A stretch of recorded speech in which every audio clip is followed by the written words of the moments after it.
Hello everyone, welcome to our new chapter. And then Gandhi came by Jawaharlal Nehru.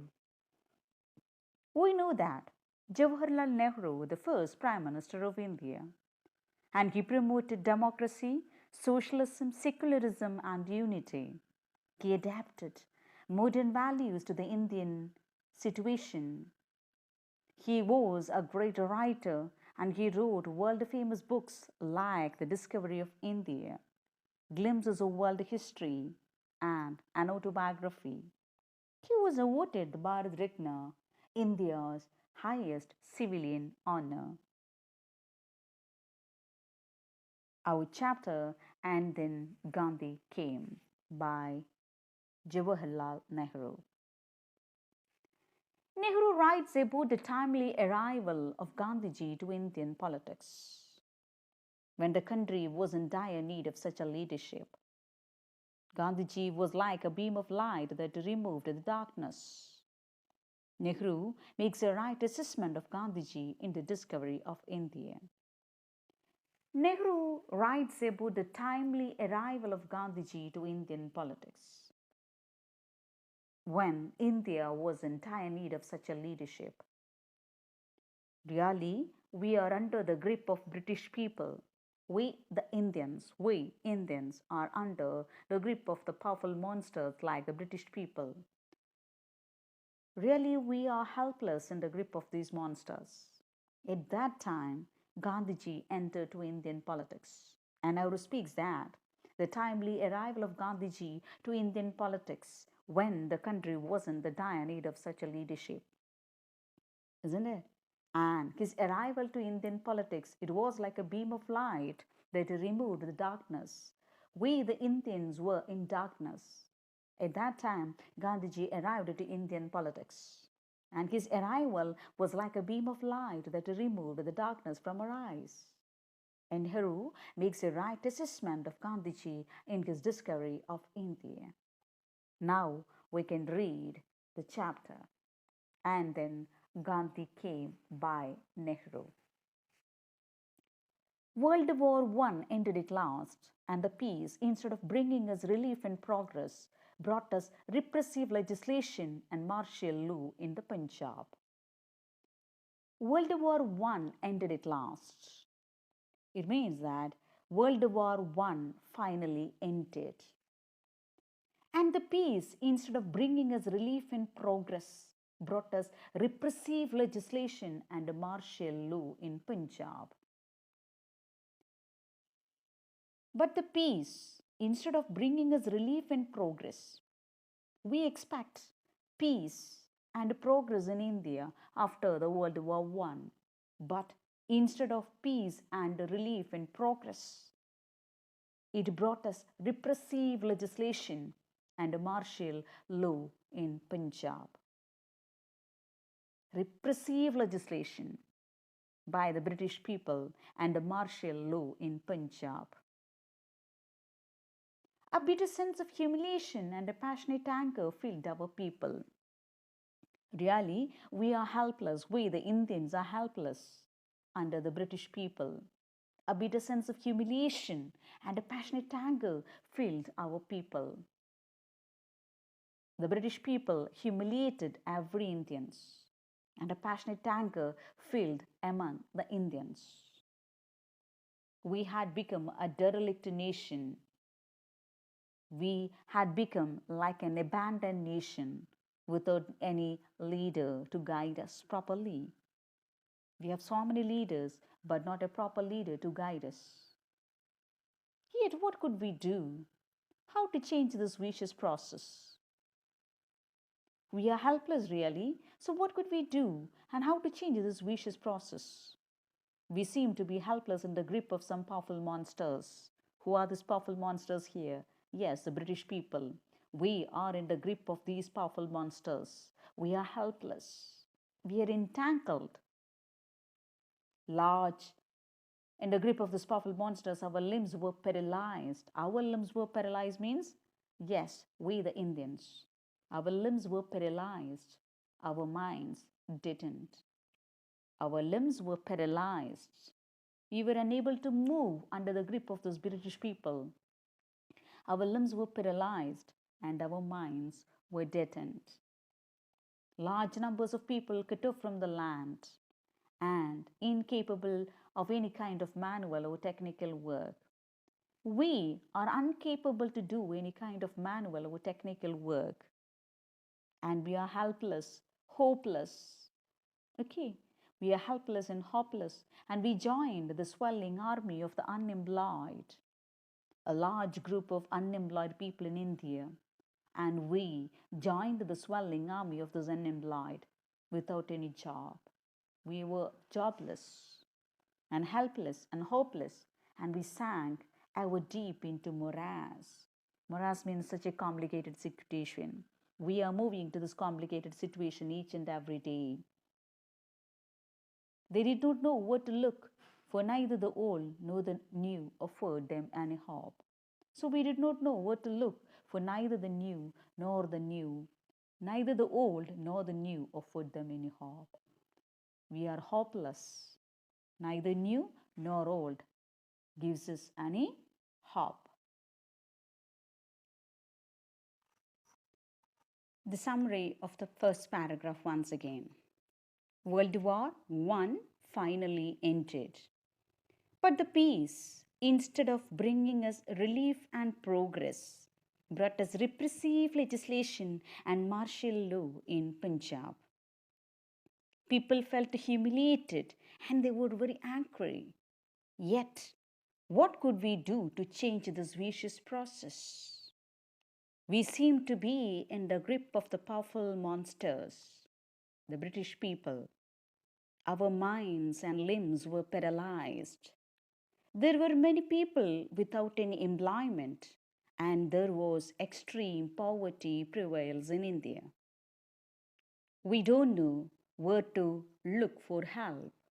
Neither the old leaders nor the new ones gave them any hope.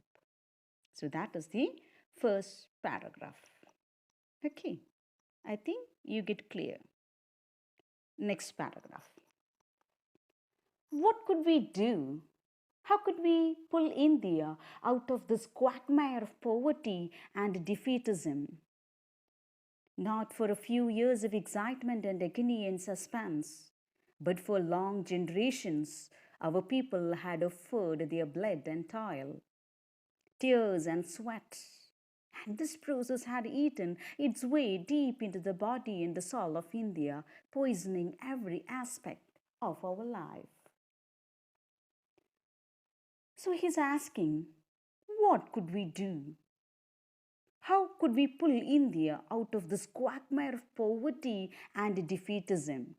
So the bigger question was how to pull India out of this bad situation. Really, India was in bad situation at that time. So the big question here is to how to pull India out of this bad situation. Quagmire means difficult and the dangerous situation that prevails in India. That is quagmire.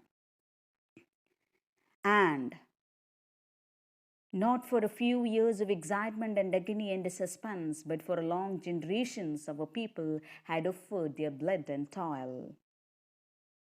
It means that for many years our people have been offering their blood and toil. Toil means hard work. For many years, our people, that means Indians, they have offered their blood and toil, tears and sweat. Isn't it?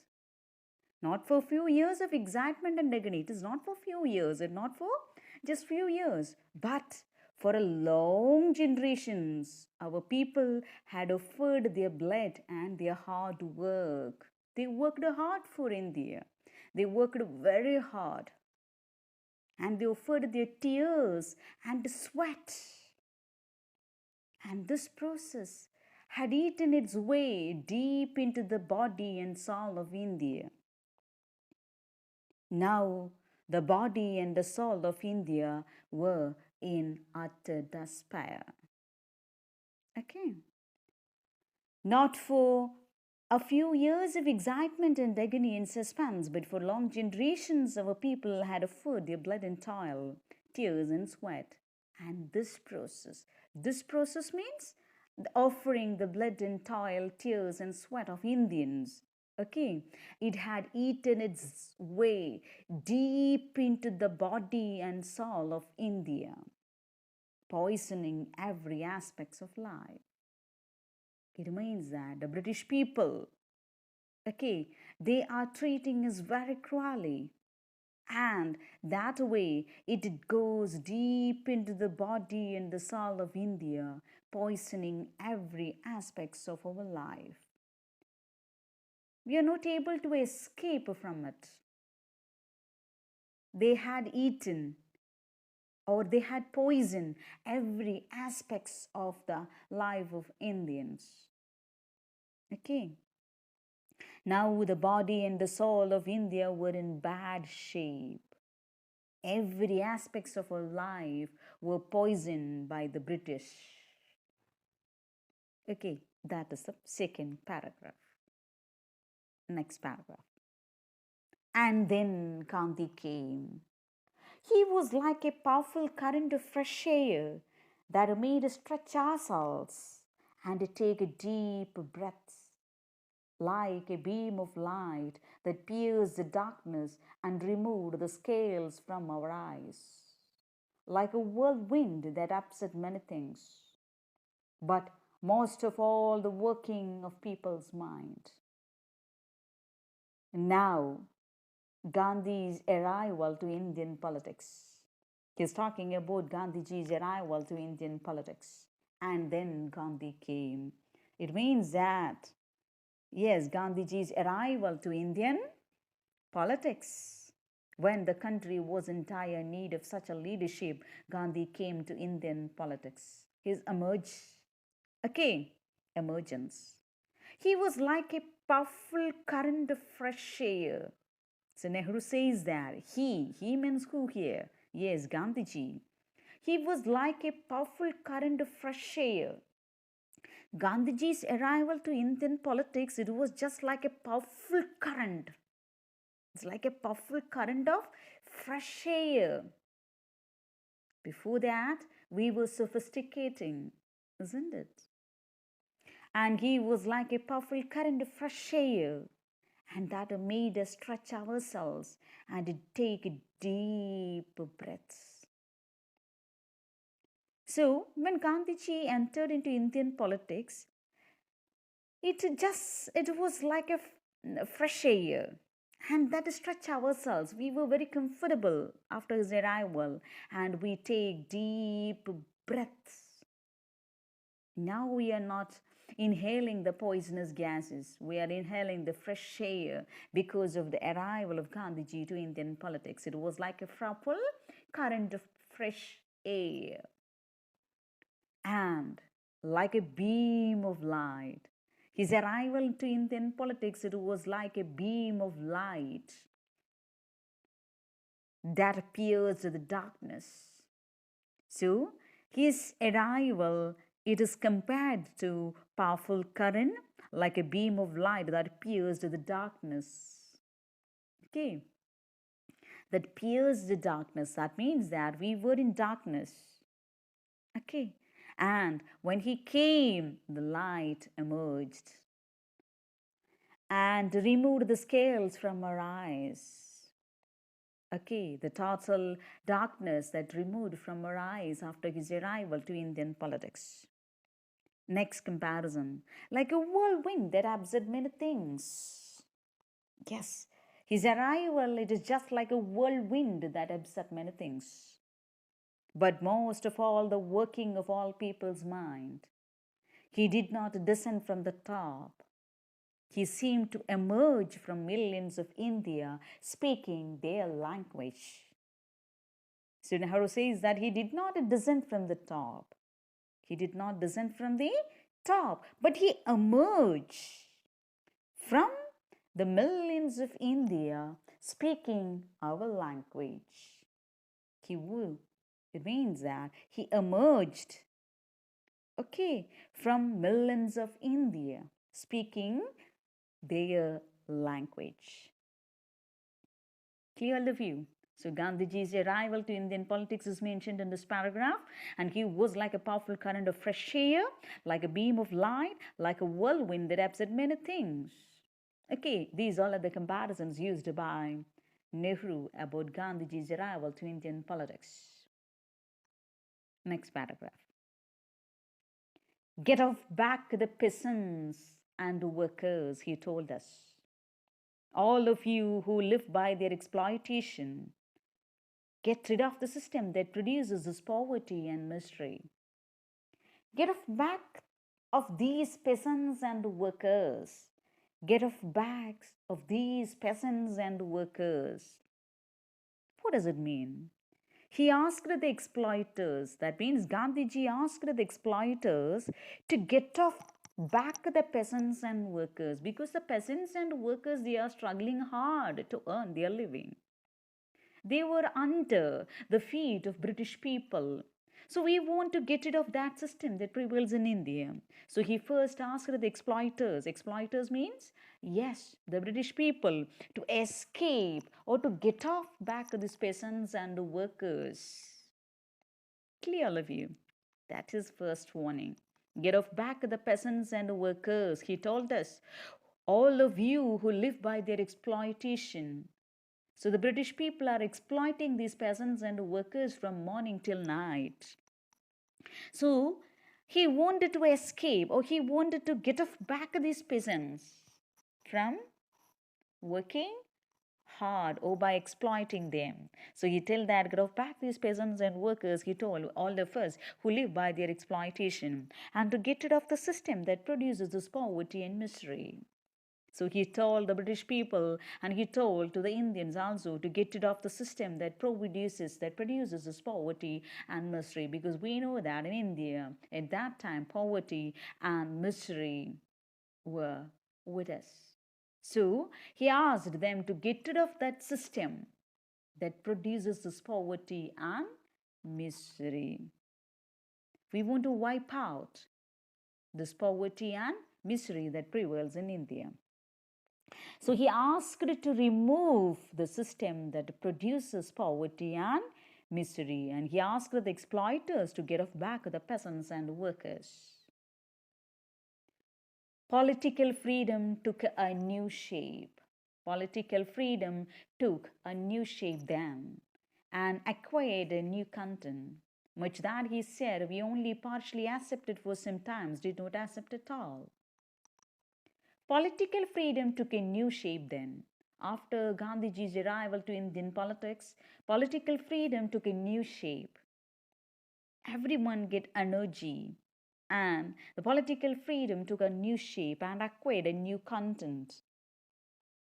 Okay, yes, that means that political freedom took a new meaning. Okay, and much that he said we only partially accepted or sometimes did not accept at all. Many of things Gandhiji said were not accepted by all the people at the first time. But later, his teachings were accepted by all. That is the meaning. Much that he said, we only partially accepted. We only accepted partially at the first time. And sometimes did not accept at all. And sometimes we did not accept at all his teachings and warnings at the first time. But all this was secondary. The essence of his teaching was fearlessness and truth. So, the essence of Gandhiji's teaching was fearlessness and truth. What is fearlessness?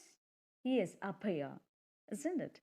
So, the essence of a teaching was fearlessness and truth, and action filled to these.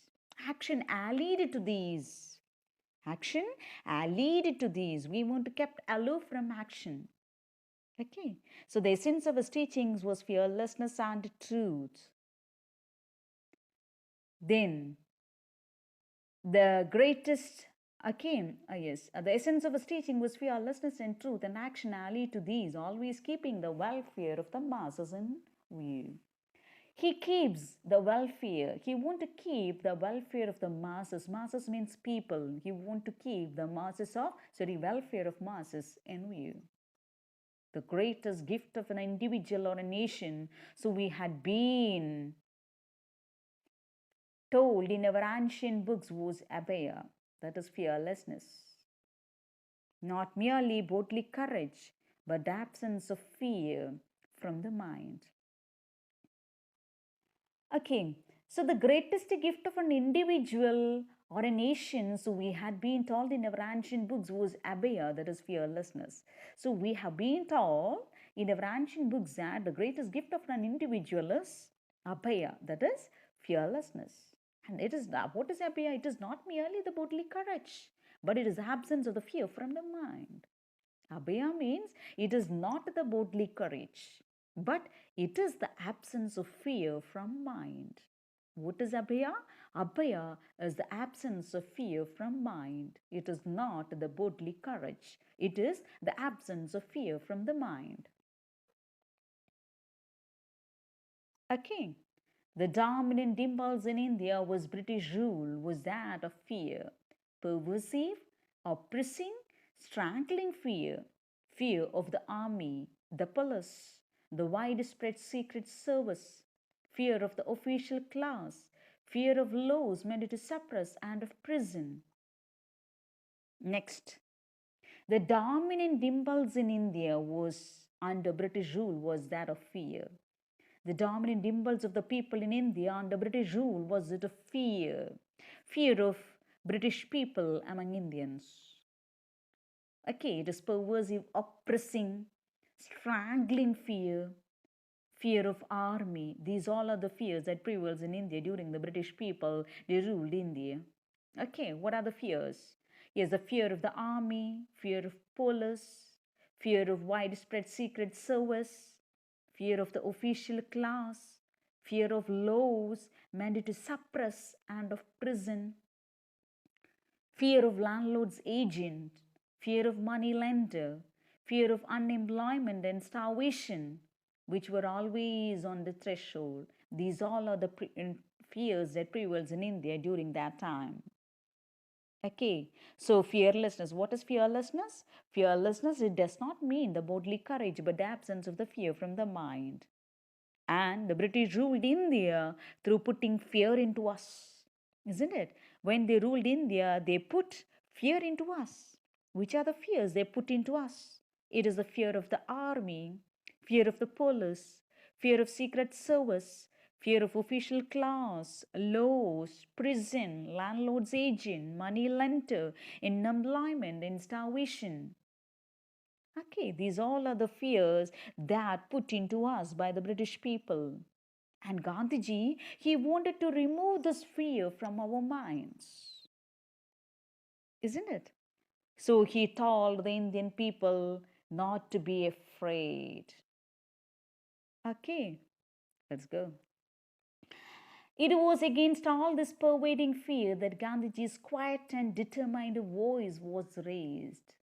So Gandhiji, he raised his voice against all these pervading fears that in India, that prevails in India.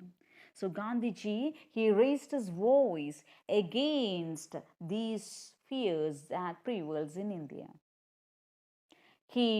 His determined voice was raised. What he said, be not afraid. He told us, be not afraid of British people. Be not afraid because India is our land. India is our country. India is our motherland. So be not afraid of those British people. Was it so simple as all that?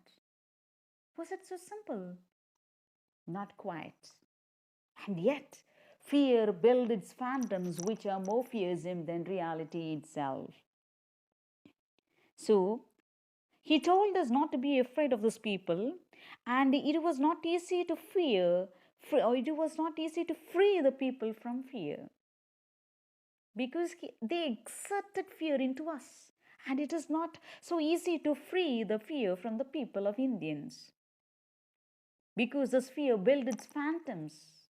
The fear, it built its phantoms in us, and which are more fearsome than reality itself.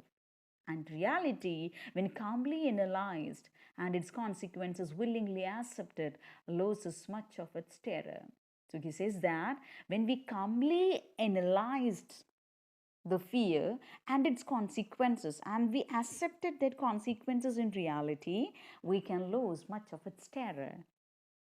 How we can lose much of its terror?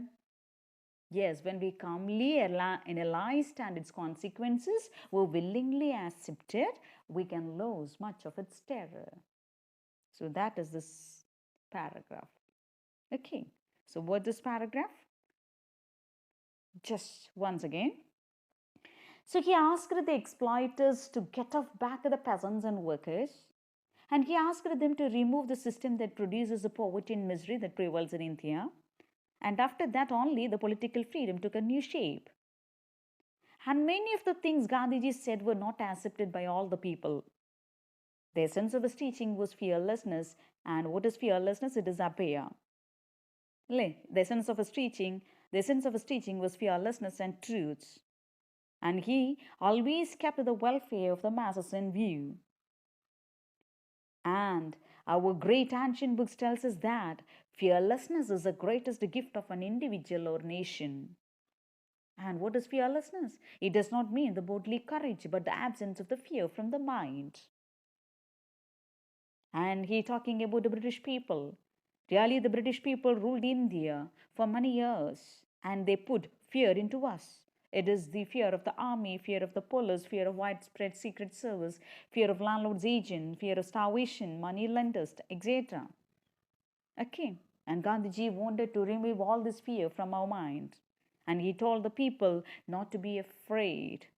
And it was not easy to free the people from fear. So that's this paragraph. Okay, clear all of you. Let's move to the next paragraph. So suddenly, as it were, that a black pall of fear was lifted from the people's shoulders, not wholly, of course, but to an amazing degree. As fear is close companion to falsehood, so truth follows fearlessness. The Indian people did not become much more truthful than they were, nor did they change their essential nature overnight. Nevertheless, a sea change was visible as the need for falsehood and furtive behavior lessened. It was a psychological change, almost as if some expert in psychoanalytical method had probed deep into patient's past and found out the origins of his complexes, exposed them to his view, and thus rid of that burden. Listen. So suddenly, as it were, the black pall of fear was lifted from the people's shoulders. It means that, however, Gandhiji was able to remove the fear from the mind of the people to a great extent. Gandhi succeeds in it. Gandhiji, he removed the fear from the people of India to a great extent. So suddenly, as it were, the black pall of fear was lifted from the people's shoulders. Much of the fear was lifted. He was able to lift much of the fear from the people's shoulders. Not wholly, of course, not wholly, of course, not fully, of course, but to an amazing degree is able to lift the people's fear from their shoulders. As fear is a close companion to falsehoods, so truth follows fearlessness. We know that fear is a close companion to falsehood. Fear is a close companion. Companion means friend. Fear is close companion to falsehood. So truth follows fearlessness. Isn't it? Truth follows fearlessness. Why truth follows fearlessness? Because fear is close companion to falsehood. Truth follows fearlessness. The Indian people did not become much more truthful than they were, nor did they change their essential nature overnight. The Indian people did not become much more truthful than they were. They were not at all truthful than they were. But nor did they change their essential nature overnight. It means that it is not at all that the Indians became truthful overnight, but there was a visible change can be seen in their behavior, isn't it? Gandhiji was not able to, yes, remove the truthfulness from overnight, isn't it? but there was a visible change in their behavior. That's a saying. Okay, as fear is close companion, the Indian people did not become much more truthful than they were, nor did they change their essential nature overnight. Nevertheless, a sea change was visible, a vast change was visible as the need for falsehood and furtive behavior lessened. After Gandhiji's teachings, the need for falsehood and furtive behavior lessened. Lesson means decreased. Okay. So, yes, the furtive behavior means the secret behavior of the people and their falsehoodness lessened. It decreased after Gandhiji's teaching. It was a psychological change. So, what Gandhiji done with the people? Yes, it was a psychological change. It was like a hypnotism. It was just like what hypnotized. He hypnotized the people, isn't it? Just like that. It was a psychological change, almost as if some expert in psychoanalytical method had probed into deep into patient's past. Like the psychologist, what a psychologist has done with the people, that is Gandhiji's teaching with the people, isn't it? It was a psychological change, almost as if some expert in psychoanalytical method, they probed into deep into patient's past. They analyze, yes, what is the problem with that guy? Okay, what is that people with that man or the woman? He would try to identify what their feelings would be. And he probed into the patient's past like a psychoanalytical method that the experts doing in psychology. Like that, he changed the mind of the people and he found out the origin of his complexes. Yes, what is the problem with their dad within that? Okay, he tried to understand their problems and expose them this view and thus get rid of that burden. So it was a psychological change, really. It was a psychological change, and people did not need the support of the falsehood anymore. Much of the change was much of the change can be seen among the people of India after his teachings. That means that people changed a lot. It was just a psychological change that the psychoanalytical method probed into deep into patient's past, just like method that he's doing with him, isn't it? Right. So next paragraph. So what this paragraph is about? This paragraph says that Gandhiji was able to remove fear from the people, from the mind of the people to a great extent, because we know that fear is a close companion to falsehood, and the truth follows fearlessness. And it is not at all that the Indians became truthful overnight, but there was a visible change in the people's behavior, and it was just like a psychological change that people did not need the support of the falsehood anymore, and to get rid of that burden from their people's complexes. Okay, so that's this paragraph. Next paragraph. There was a psychological reaction also, a feeling of shame at our long submission to an alien rule that had degraded and humiliated us, and a desire to submit no longer, whatever the consequences might be. We did not grow much more truthful, perhaps, than we had been previously. But Gandhiji was always there as a symbol of uncompromising truth to pull us up and shame us into truths.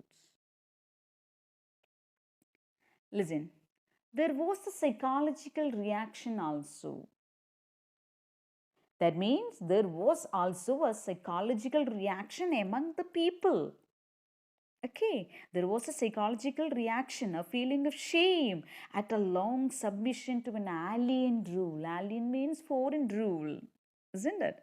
Okay, a feeling of shame among the Indians at a long submission to an alien rule, a long submission to foreign rule that had degraded and humiliated us. Really, the British people humiliated and degraded Indians. Okay, so the Indians felt what Indians felt? They felt the feeling of shame at a long submission to an alien rule. Isn't it? Because we are under the long submission to the British people. We were ashamed by the rule of the foreigners and who degraded and humiliated Indians. and a desire to submit no longer. They had a desire, the Indians had a desire to free themselves among the British people, from the British people, and from this shameful situation. The Indians, they had a desire to free themselves from the shameful situation, whatever might be the consequences. Okay, whatever might be the consequences, Indians had a desire to free themselves from the foreign rule. We did not grow much more truthful, perhaps, than we had been previously. Okay, but Gandhiji was always there as a symbol of uncompromising truth to pull us up and shame us into truth. We did not grow much more truthful, perhaps we had been previously. We are not much more truthful, okay, perhaps than previously, but Gandhiji was always there as a symbol. Gandhiji was always there as a symbol of uncompromising truth. Gandhiji stood as a symbol of uncompromising truth in front of us. Gandhi was always there as a symbol of uncompromising truth to pull us up and shame us into truth. Gandhiji stood as a symbol of uncompromising truths before the Indians. Clear? Next paragraph. What is truth? I don't know that for certain, and perhaps our truths are relative and absolute truth is beyond us. Different persons may and do take different views of truth, and each individual is powerfully influenced by his own background, training, and impulses. So also Gandhi. But the truth is, at least for an individual, what he himself feels and knows to be true. According to this definition, I do not know of any person who holds to the truth as Gandhi does. That is a dangerous quality in a politician, for he speaks out of his mind and even let the public see its changing phases. What is truth? I don't know for certain, and perhaps our truths are relative and absolute truth is beyond us. So he's asking here, what is truth?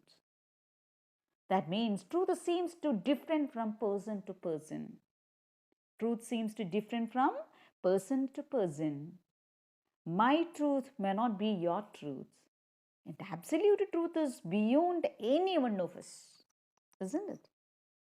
So different people talk different opinion, and different people take different views about truth, and each person is influenced by his own background. That is saying here. What is truth? I do not know for certain, and perhaps our truths are relative, and absolute truth is beyond us. Different people may have different views, and the absolute truth is beyond us. Different people may do take different views of truth, and each individual is powerfully influenced by his own background. Every individual is influenced by his own background. Training and impulses is on background, training and impulses. Every individual is influenced by his own background, training and impulses. So also Gandhi. But the truth is, at least for an individual, what he himself feels and knows to be true. Okay. So what is truth? Truth is, at least for an individual, what he himself feels. What is truth? Truth is what he himself feels. What he is feeling inside his mind, that is his truth. And knows to be true, that is his truth. So what is truth? Truth is what he himself feels. What he is feeling in his mind, that is his truth. And it knows to be true. Okay.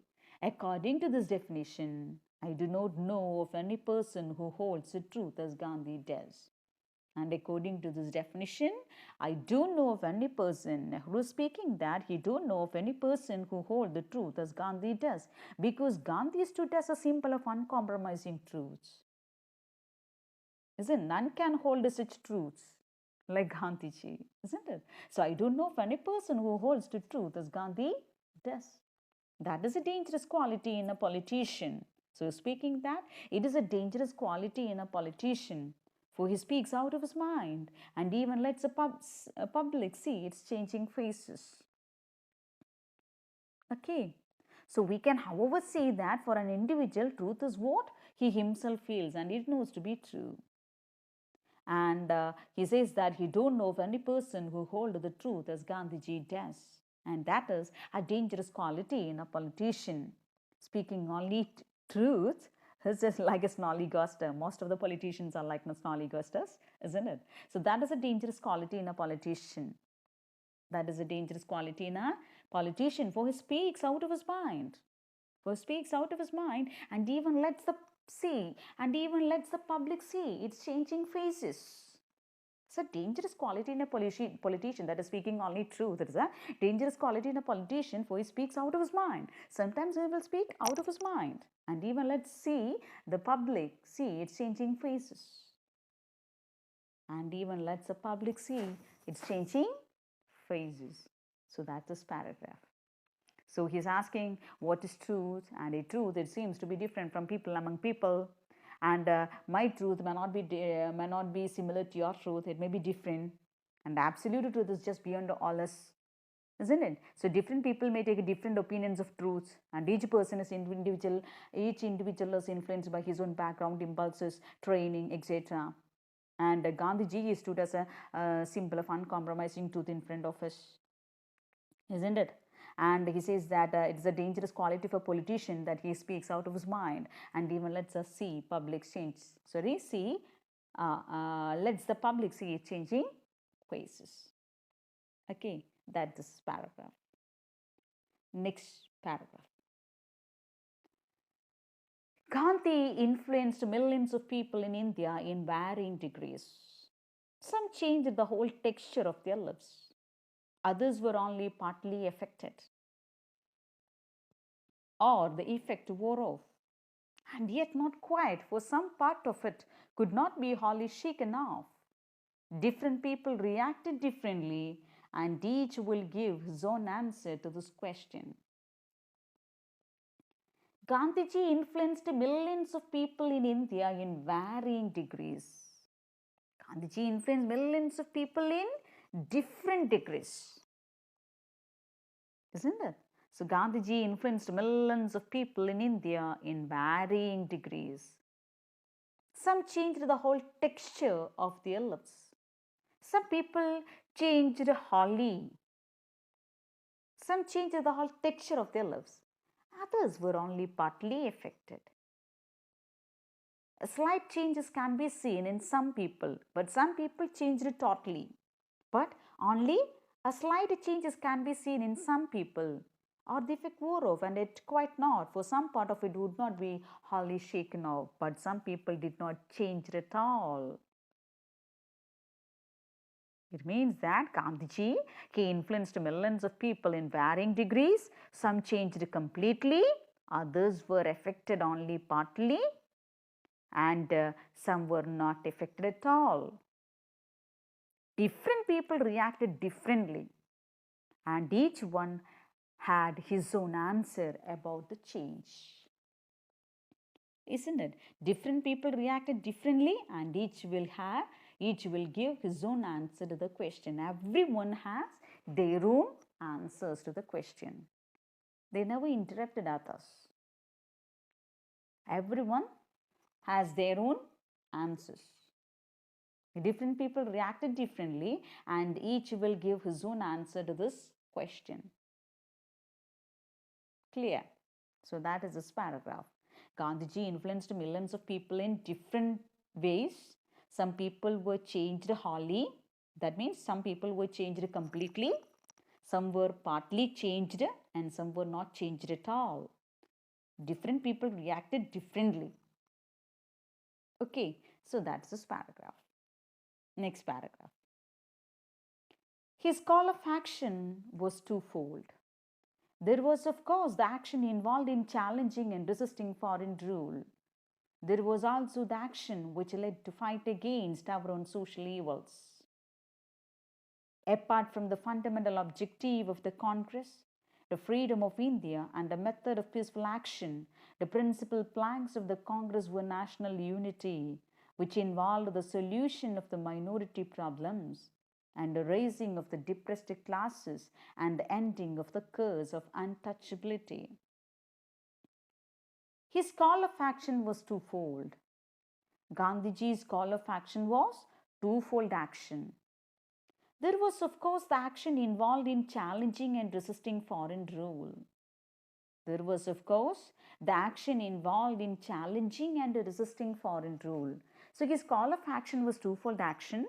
One involved in challenging and resisting foreign rule, and there was also the action which led us to fight against our own social evils. Okay, what is saying? Just see.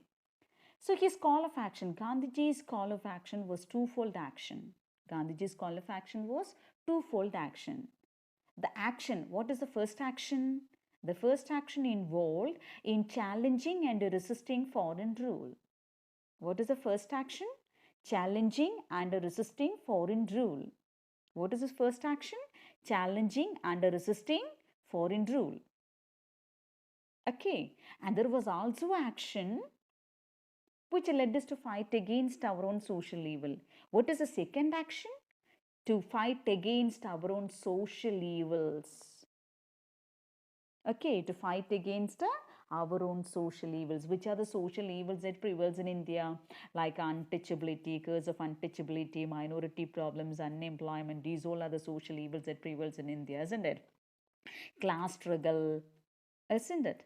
These all are the social evils that prevails in India. So his twofold action was to challenge and resisting foreign rule, and his second action to fight against our own social evils. Like untouchability is the most common social evil that prevails in India at that time.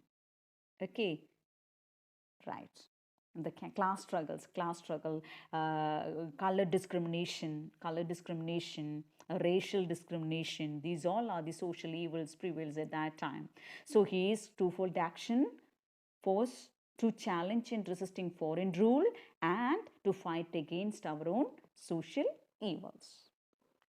Apart from the fundamental objective of the Congress, so Congress, Indian National Congress, had so many fundamental objectives at that time. That is the freedom of India and a method of peaceful action. The principal planks of the Congress were national unity, which involved the solution of minority problem and the raising of the depressed class and the ending of the curse of untouchability. So apart from the fundamental objective of the Congress,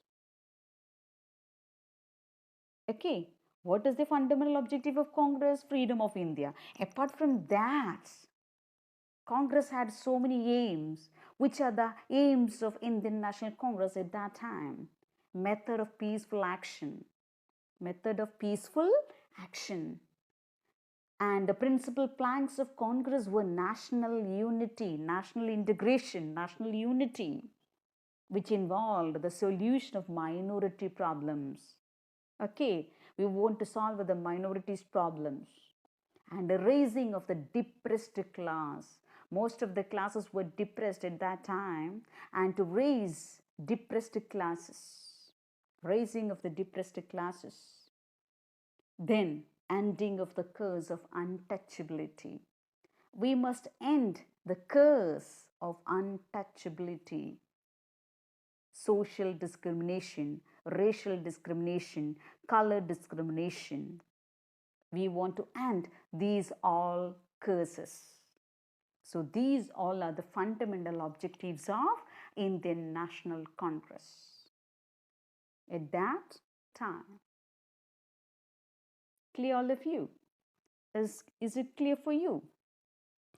So his call of action was twofold. One involved in challenging and resisting foreign rule, and the other was to fight against our own social evils. And the principal aims of the Congress were freedom through peaceful action, national unity, solution of minority problems, improvement of the depressed classes, and ending of the untouchability. Clear, all of you? So that is this paragraph. Next paragraph.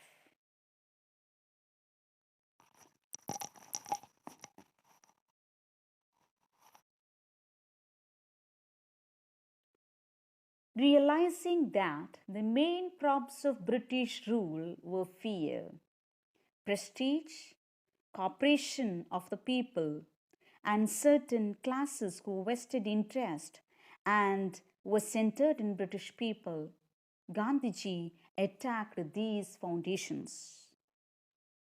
Realizing that the main props of British people, the main support of British people were fear, prestige, cooperation of people, and certain classes whose vested interests were centered in British people. Okay, it means that the main support of British rule were fear, fear among Indians, prestige, prestige issue, cooperation of the people among Indians, and certain classes that benefited from the British rule. So he realized the main support of the British rule were fear, prestige, cooperation of the people, and certain classes whose vested interests were centered in British rule. Gandhiji attacked these foundations. So what Gandhi do? Gandhiji realized the main support of these British rule were this type of fears. So Gandhiji attacked against these all fears.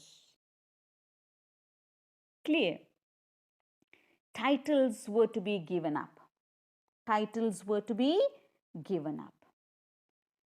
And though the title holders responded to this only in small measure, the popular respect for these British given titles disappeared. So Gandhiji attacked against these. He asked the title holders to give up their titles. For example, Tagore, Rabindranath Tagore, he got the title Sir. Gandhiji got the title Kaiser Hind title. Sarojini Naidu also got the title Kaiser Hind. So he asked all these title holders to give up their titles. Okay, to give up their titles. But only a few responded. And the title holders responded to this only in small measure. Some of them responded to this in small measure. And the popular respect for these British given titles disappeared. After Gandhiji's request, the popular respect for these British given titles disappeared. Clear? Yes. Okay, so Gandhiji attacked against these and he asked the title holders to give up their titles, and the popular respect for the British given titles disappeared. New standards and values were set up. New standards and values were set up under Gandhi's leadership. And the pomp and splendor of the viceregal court and the princess suddenly appeared supremely ridiculous. New standards and values were set up. The luxury and the glory of the viceroy's court, it looked very ridiculous. The pomp and splendor, the glory and the show of the viceregal court, viceregal court means viceroy's court, it appeared to be ridiculous. Everyone neglected them.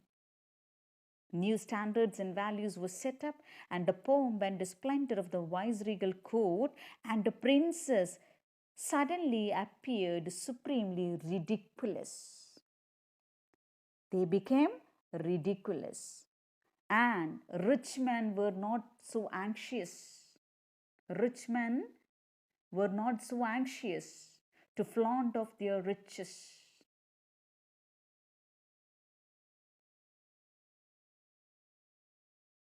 Rich men were not so anxious to flaunt of their riches. Okay, rich men were not so anxious to flaunt of their riches outwardly, at least, and many of them adopted simpler ways. So rich men not were anxious to flaunt, to show off their riches. Rich people, they were not showing their riches. Everyone lived in a simple manner like Gandhiji. Everyone neglected the rich. Okay. Rich men were not so anxious to flaunt off their riches, to show their riches. Outwardly, at least, many of them adopted simpler ways. Many of them adopted simpler ways. Many of them adopted simpler ways. Outwardly, at least, many of them adopted simpler ways. Many of the people lived in a simple manner, and in their dress, became almost indistinguishable from humbler folks. In their dress, they dressed very simply, isn't it? And they became indistinguishable from humbler folks. We couldn't recognize who was a rich man and who was a poor because much a difference among the rich people because they adopted simpler ways. They adopted simple dress. They never flaunt of their riches. They never show off their riches. All of them adopted simpler ways, and we couldn't recognize who is rich man, who is a poor man. All of them living in harmony. Isn't it? Clear, all of you. So that's this paragraph. So the main support of the British rule were fear, and Gandhiji attacked these, and the title holders were give up their titles. And the Viceroy's court looked very ridiculous, and the rich people became reluctant to show off their riches, and many people adopted simpler ways, and in their dress also they became indistinguishable from the ordinary people. Humbler folk means from the ordinary people. Okay, next paragraph. He sent us to the villages, and the countryside hummed with activity of innumerable messengers of the new gospel of action. The peasant was shaken up, and he began to emerge from his shell. The effect on us was different but equally far reaching. For we saw, for the first time, as it were, the villager in the intimacy of its mud hut, with the stark shadow of hunger always pursuing them. He sent us to villages. He means who? Gandhi. Gandhi sent us to villages and the countryside with new messages of action. Gandhiji, he sent us to villages. He sent most of the leaders to villages and to the countryside in order to spread his gospel of action among the village people. He sent us to villages and the countryside, hummed with the activity of innumerable messengers of new gospel of action.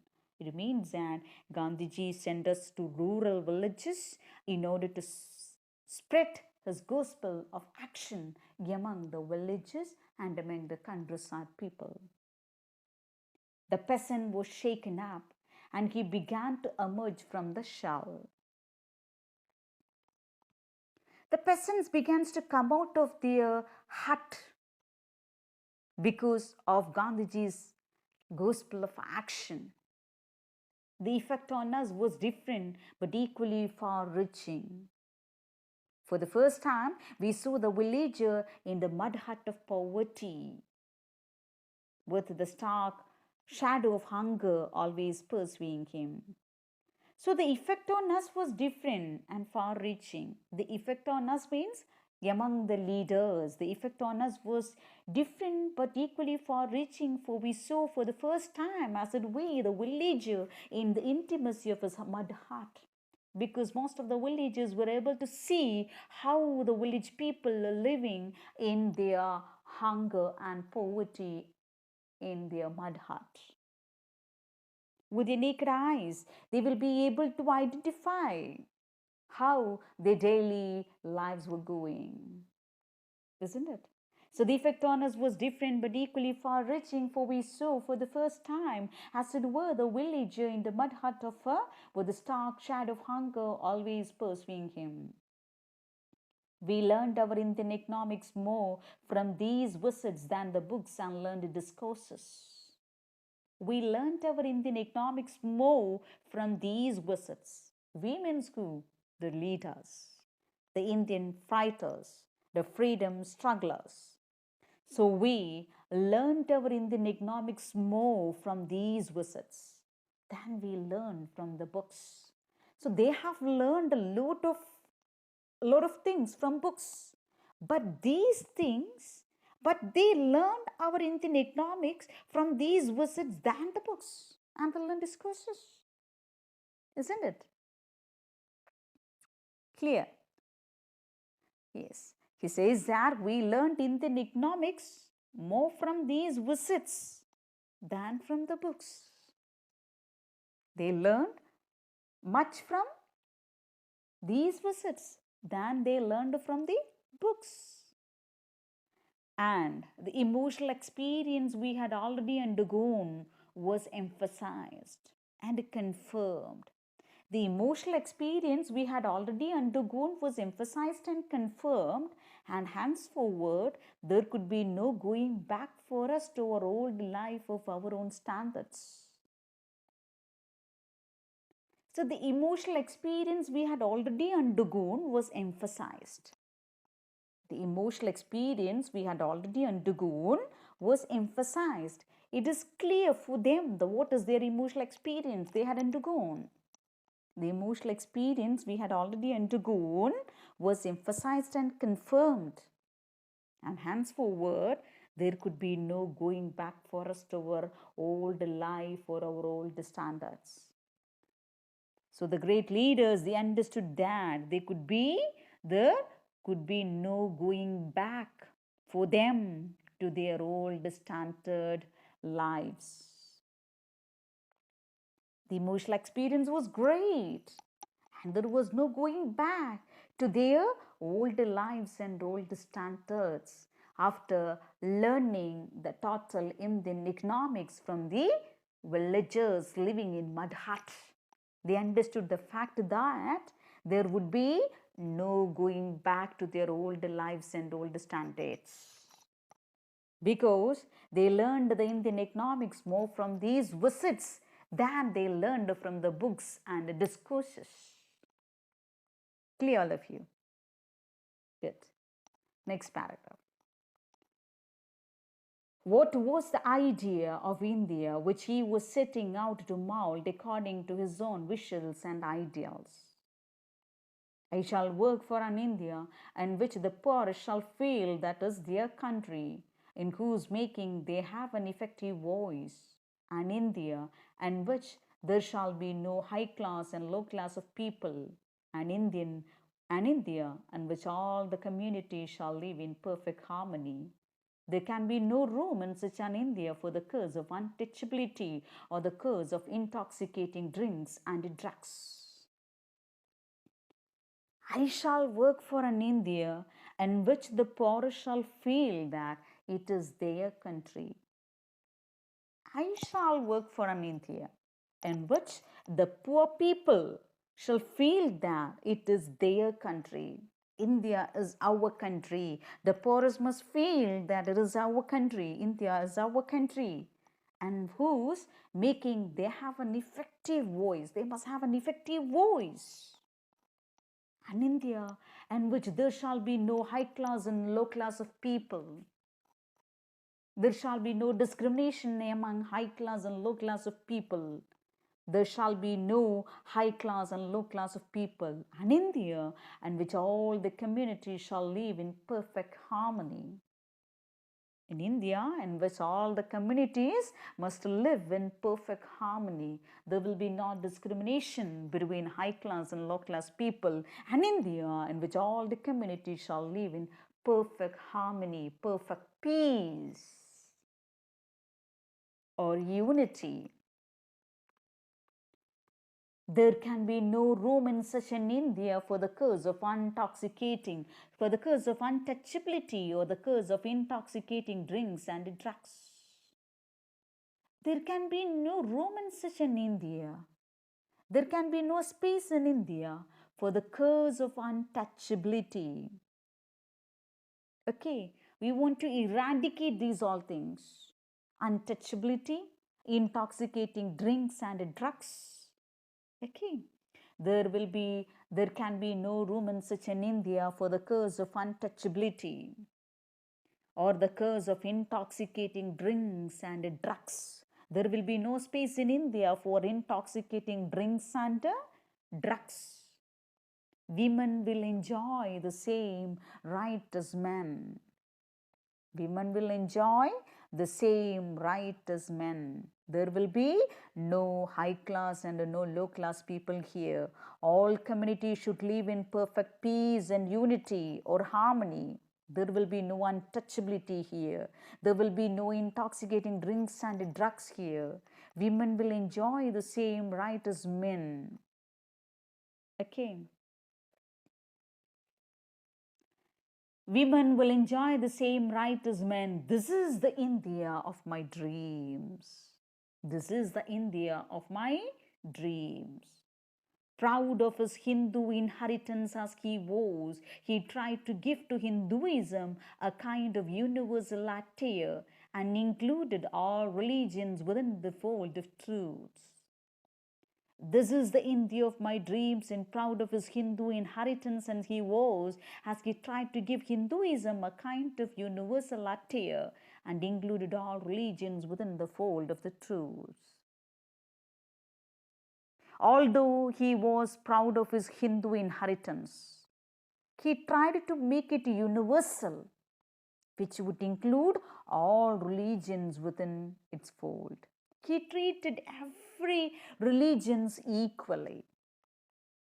Isn't it? He said he refused to narrow his cultural inheritance. Indian culture, he wrote us, neither Hindu, Islamic, nor any other. Holy, it is a fusion of all. So, what he said about Indian culture?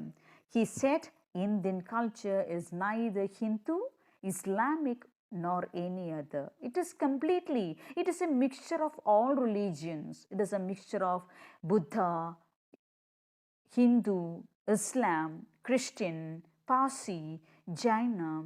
It is a fusion of all religion. He wanted the culture of all lands to be blown about his house as freely as possible. He wanted the culture of all the lands. He wanted the culture of all lands to be blown about his house of his feet of honey. He accepted every religion. He wanted the culture of all lands. Okay. But I refuse to be blown off my feet by any. But he refused to blown off his feet by any. He refused to live in other people's houses as an interloper, beggar, or a slave.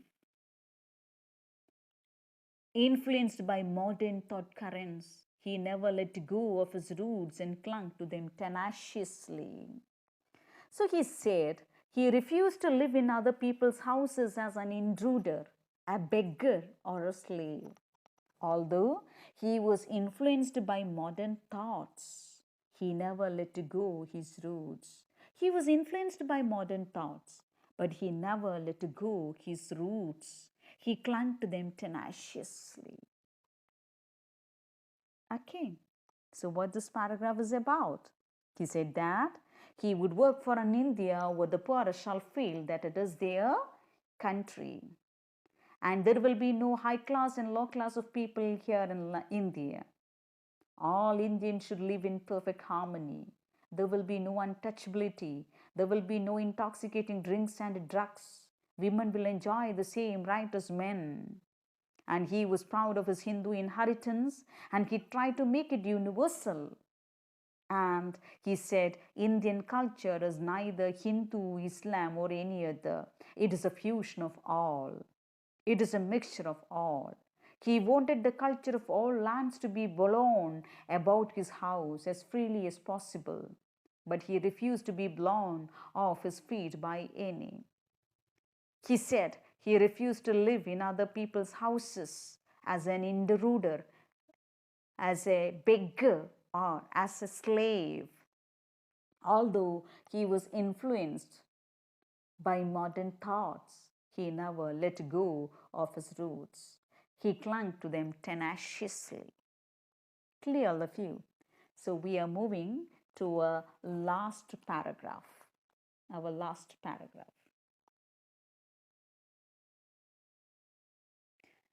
It is not surprising that this astonishingly vital man, full of self confidence and an unusual kind of power, standing for equality and freedom for each individual, fascinated the masses of India and attracted them like a magnet. It is not surprising that this astonishingly vital man, full of self confidence and unusual kind of power, who is this vital man referred here? Yes, it is Gandhi. It is our Gandhi, the father of our nation. Okay, it is not surprising that this astonishingly vital man, full of self confidence. So, Gandhiji was full of vitality and self confidence. He had an unusual kind of power, standing for equality and freedom for each individual. He stood for equality and freedom for each individual. He fascinated the masses of India. He fascinated the people of India and attracted them like a magnet. Gandhiji was like a magnet and he attracted the people of India.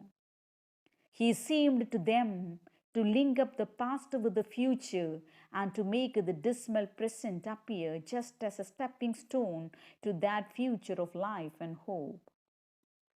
He stood for equality and freedom for each individual, and he fascinated the masses of India and attracted them like a magnet. For the people, he seemed to be a link between the past and the future. Again, he seemed to them to link up the past with the future. Gandhiji, he link up with the past and with the future, and to make the dismal present appear just as a stepping stone to that future of life and hope. So Gandhiji, he seemed as a link between the past and the future and making the bad present a stepping stone for a future life of hope. Thus he effected a vast psychological revolution. Thus he effected a vast psychological revolution, not only among those who followed his lead, but also among his opponents and those many neutrals who could not make up their minds what to think and what to do.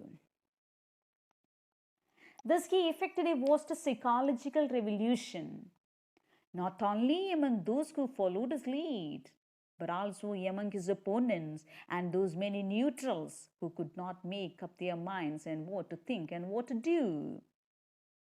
For the people, he seemed to be a link between the past and the future, making the bad present a stepping stone for a future life of hope.